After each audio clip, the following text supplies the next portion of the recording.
Perkenalkan, nama saya Jowimpi Manikam, dokter Wanadi, W174WK. Saudara-saudaraku sekalian, senang sekali kita berjumpa kembali di channel ini untuk mencegah penularan COVID-19. Jadi untuk mencegah penularan ini, menurut saya nomor satu kita harus tahu cara penularan, dan yang kedua adalah pintu masuk ke tubuh kita. Ya, jadi pintu masuk ke tubuh kita 3, ya, yaitu mulut, hidung, mata. Ya, jadi kita cukup jaga 3 pintu masuk itu. Ya, nah sekarang cara penularan. Cara penularan ini bisa dari kontak langsung. Ya, artinya kalau kita berhadapan-hadapan sama orang dekat, bisa dari bicara, bisa dari batuk, bersin, atau bernafas berat seperti ini bisa langsung kontak. Ya, artinya kontak dari yang sumber penularan keluar lewat mulut, dropletnya, dan karena dekat jaraknya bersentuhan langsung tadi si virusnya itu kena hidung, mulut, dan mata. Nah, itu yang kontak langsung, ya. Jadi untuk menghindari kontak langsung ini, makanya kenapa perlu kita jaga jarak, ya. Untuk bisa menular langsung itu 1-2 meter. Jadi kita jaga jarak kalau bisa 2 meter, ya. Panduannya adalah 2 feet atau kurang lebih 1,8 meter ya, gitu. Nah, panduannya seperti itu. Jadi jaga jarak, ya, sehingga kalaupun ada orang bicara, kita nggak kena cipratan ludahnya, ya. Lalu kita juga sebagai ini perlu jaga jarak, ya. Kalau kita batuk, kalau kita bersin, ya jangan bersin batuk begitu aja, karena pasti lewat dari 2 meter dan akan menulari orang sekitar kita, ya. Jadi kita perlu etika ketika batuk pun ya kita tutupin, ya, dengan siku atau seperti ini, atau bersin, aduh. Nah, ini akan ke bawah, nggak ke depan, gitu. Jadi kita menghindari penularan, ya. Social distancing jadi sangat penting. Nah, yang kedua, cara penularannya adalah dengan droplet. Jadi mungkin aja nggak langsung kena orangnya, tapi kita bersin, kita batuk, maka ada cairan ludah yang menyebar. Nah, karena kalau droplet ini ukurannya besar, 5 mikron, maka akan jatuh dimanapun di jalur kita batuk atau bersin atau bicara.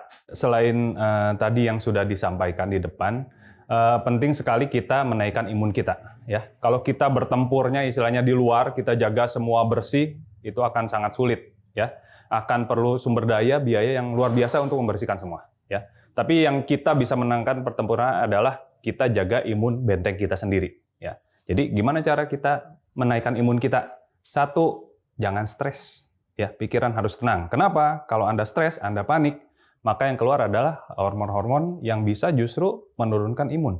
Ya, jadi tenang aja. Anda jangan terbawa sama hoax-hoax gitu ya. Jadi Anda panik, stres, cuci tangan tiap 2 menit sekali gitu. Nah, itu juga menurunkan imun. Ya.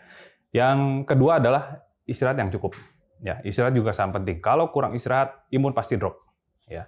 Yang ketiga, coba jaga makan Anda. Ya. Cari makanan yang betul-betul nutrisinya lengkap, seimbang. Ya. Vitamin C, mikronutrisi, ya, protein, itu sangat penting. Jadi, jaga bentengi diri Anda seperti itu. Pengering tangan, menurut saya tidak. Malah justru bisa memperluas penyebarannya. Kenapa? Kalau kita pikir pengering tangan itu ada panasnya, dia bisa mematikan virus COVID-19. Virus COVID-19 ini bisa mati pada suhu minimal 56 derajat Celcius selama 30 menit. Jadi pengeringan tangan saya pikir malah kurang dari itu suhunya. Dan dia mengalirkan angin. Tadi yang saya bilang, kalau misalnya memang masih ada virusnya di tangan kita, basah, lalu disembur, malah akan menyebar. Ya, jadi sebaiknya sih hindarin pengering tangan. Oke, nah supaya rumah kita aman, masalahnya kita tahu nggak orang yang misalnya datang ke rumah kita, dia membawa COVID-19 atau tidak? Ya, rata-rata kita pasti tidak tahu. Ya, kita susah memastikan orang itu bawa atau enggak. Jadi amannya kita komunikasi kalau ketemu tetangga, ada tetangga yang datang, lebih baik kita ngobrol di luar rumah, tidak masuk ke rumah. Kalaupun sampai memang dekat, usahakan tadi jaga jarak 2 meter. Terus kalau misalnya orang itu pegang gagang pintu, pegang bel, daerah-daerah yang memang sering disentuh orang lain, sebisa mungkin dibersihkan setelah disentuh, ya, baru kita boleh sentuh lagi. Mungkin itu. Jadi efektifnya ya social distancing, jangan ada yang ke rumah kita. Kita pun jangan keluar rumah kalau tidak perlu. Siapa yang bisa kena? Semua orang, ya. Namun kita lihat statistiknya. Yang kena itu usia-usia pertengahan. Yang banyak karena memang itu usia di mana orang memang aktif bekerja, banyak sosialisasi, ya. Namun yang paling tinggi tingkat kematiannya, fatality rate-nya adalah orang dengan usia di atas 80 tahun, ya. Yang kena lebih sedikit tapi banyak yang jadi parah, ya, terutama orang-orang yang punya gangguan kardiovaskuler sebelumnya, diabetes, ya, hipertensi, punya gangguan-gangguan saluran nafas kronis sebelumnya. Nah, itu yang lebih tinggi berisiko untuk menjadi berat, ya. Jadi, ya, kita social distancing sebetulnya bukan cuma menghindari kita tertular. Karena kalau orang muda imunnya masih kuat, mungkin tertular, mungkin ada virusnya tapi tidak jadi sakit. Tapi Anda bayangkan kalau Anda ke rumah ketemu orang tua Anda, usianya sudah tua, punya sakit-sakit tertentu, Anda menulari mereka. Dan ketika mereka tertular, besar kemungkinan mereka akan sakit parah.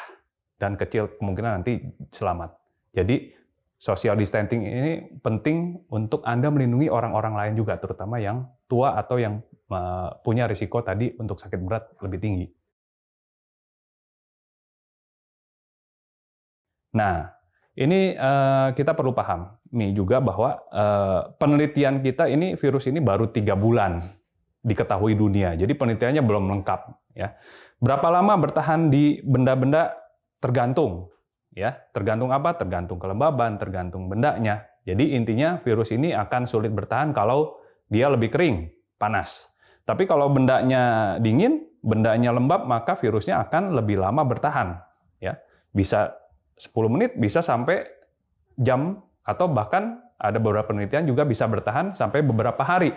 Kita nggak pernah tahu. Di benda yang sama juga tadi, banyak sekali faktor yang berpengaruh. Jadi penting sekali untuk kita anggap saja semua benda ada virusnya. Ya, tadi selama kita menyentuh benda tersebut, tangan kita anggap terkena, tidak menyentuh jalur masuk. Itu yang lebih penting sebetulnya. Dan Anda bisa bersihkan benda-benda yang memang sering disentuh orang lain, ya. Anda juga sering sentuh, sering dibersihkan. Handphone misalnya, uang, ya, kita nggak pernah tahu uang itu kan pindah-pindah cepat sekali. Anda sentuh uang, ya kita anggap memang ada kumannya, ada virusnya. Jangan sentuh wajah Anda, ya. Bersihkan dulu sebelum menyentuh yang lain. Saudara-saudaraku, kami tim medis dan para relawan, orang-orang yang peduli untuk mencegah penularan COVID ini sedang bekerja keras, ya, mempertaruhkan nyawa mereka.